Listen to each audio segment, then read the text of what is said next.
Buona giornata, ben trovati, eccoci all'appuntamento con l'angolo sportivo dedicato alle principali notizie. www.venetoglobe.com, la nostra web tv, poi c'è la radio, VG Radio e naturalmente il canale sportivo essenzialmente per gli avvenimenti sportivi, streamingsport.it.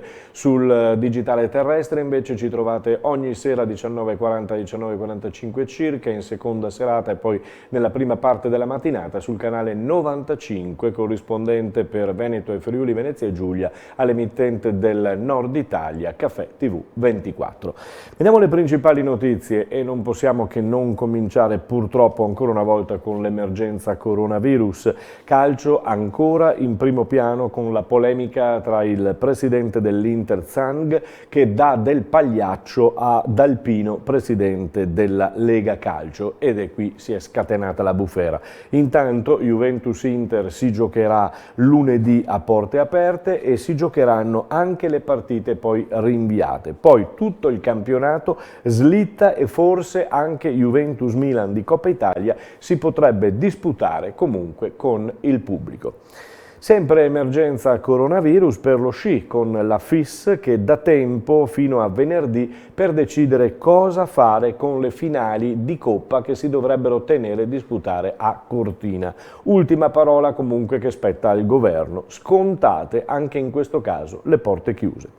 La Serie A propone il caso Boban, la svolta di Elliott che suggerisce di ammainare le bandiere, pieni poteri a Gazidis, fuori Svone e Maldini, e nel nuovo ciclo il Milan dice si punterà sui giovani. Confusione anche a Cagliari, dove viene mandato via Maran dopo un campionato splendido, dico io, nonostante qualche battuta a vuoto adesso in questa parte del campionato. Sono in ballo per la panchina Canzi, che è l'allenatore della Juniores, Zenga e Stramaccioni. In Serie B, sempre per quanto riguarda il calcio, turno infrasettimanale con 9 partite, una delle quali si giocherà a porte chiuse ed è Cremonese-Empoli. In campo nuovamente oggi con queste gare per le Venete e le Friulane, Cosenza-Cittadella, Pordenone, Juve Stabia, Salernitana Venezia, mentre mercoledì 4 marzo Ascoli-Chievo. Anche nel basket problemi legati inevitabilmente al coronavirus. La Virtus Bologna non va in Turchia e lo spareggio si giocherà giovedì o venerdì a Lubiana oppure a Sarajevo o in Germania, 3 le località da scegliere. Sono 6 le squadre italiane impegnate in Coppa, stasera in Eurolega Brescia-Venezia si giocherà a porte chiuse come a Milano tra l'Olimpia Milano e il Real Madrid. Domani scendono in campo Partizan Belgrado, Aquila Trento, mentre in Champions 16esimi di finale sempre domani tra Sassari e gli spagnoli del Burgos. Parliamo di Benetton che ci dà la possibilità di vedere qualche filmato in questi periodi, e allora il Pro 14 potrebbe, anzi andrà sicuramente in scena a Newport. La squadra del Benetton Pro 14 parte giovedì alla volta appunto di Newton, dove dovrà giocare contro i Dragons. Andiamo a sentire ancora una volta Lamaro perché ha fatto un rientro 40 minuti infatti molto bene ed è uno dei giocatori su cui punta in questa seconda fase di campionato il Benetton. Sentiamolo.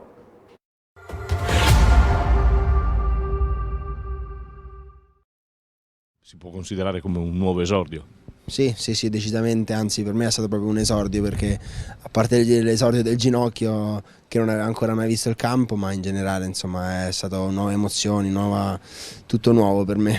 40 minuti fatti bene, di adrenalina pura e di tanta voglia di farsi vedere, perché in effetti ci sei riuscito.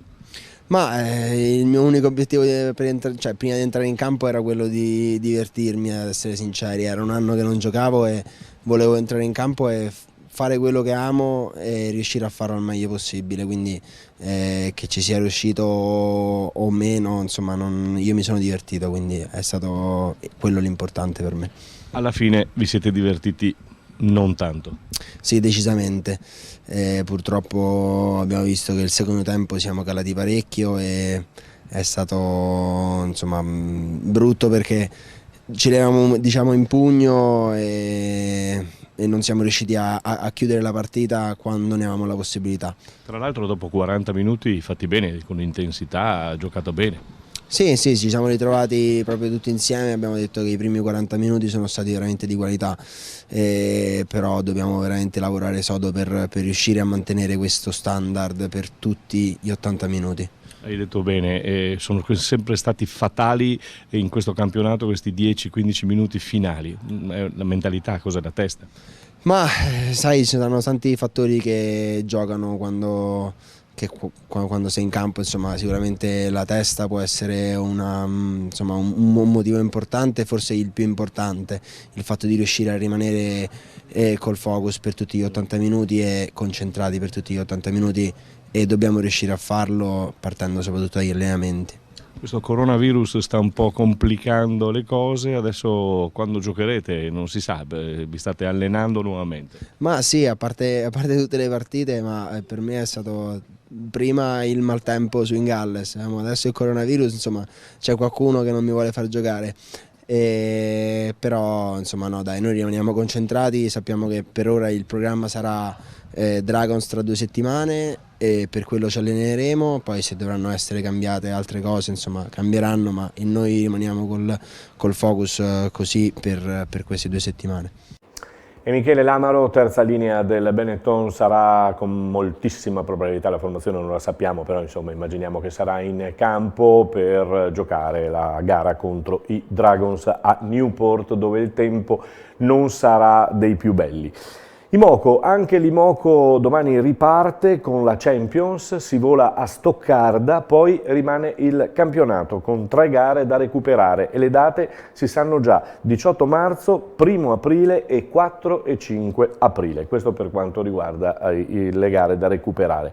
Nella A3 di pallavolo maschile per il Motta di Livenza domenica si prospetta una trasferta insidiosa perché si va a San Nonà e si tratta di un derby, come tutti i derby, pericolosissimi.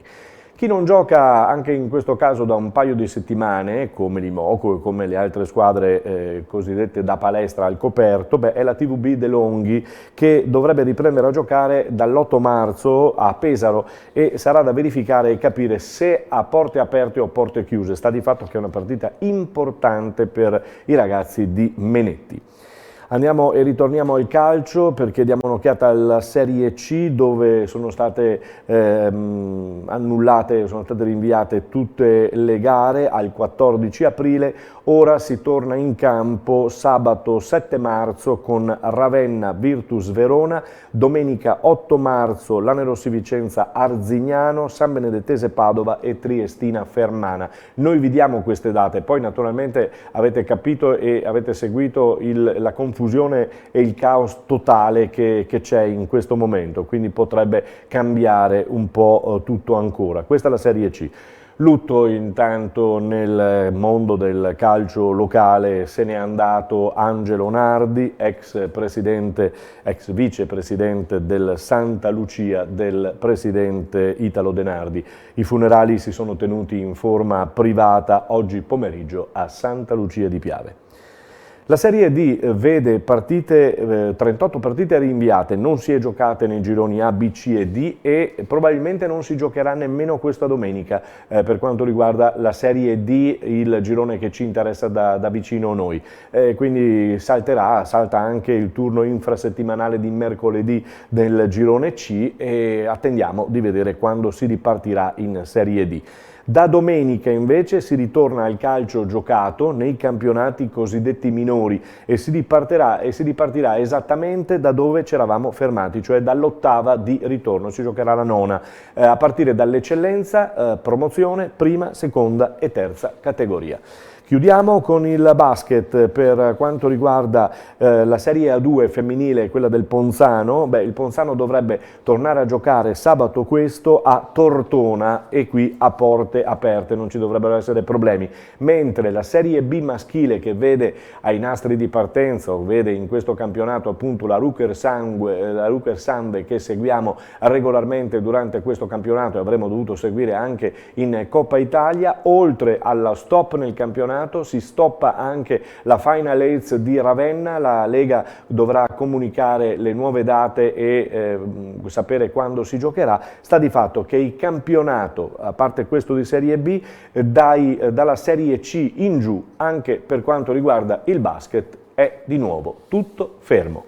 Ci fermiamo qui, ci risentiamo domani sperando in novità un pochino più positive, soprattutto a livello sanitario, diciamo, per quanto riguarda il coronavirus. Buona giornata a tutti.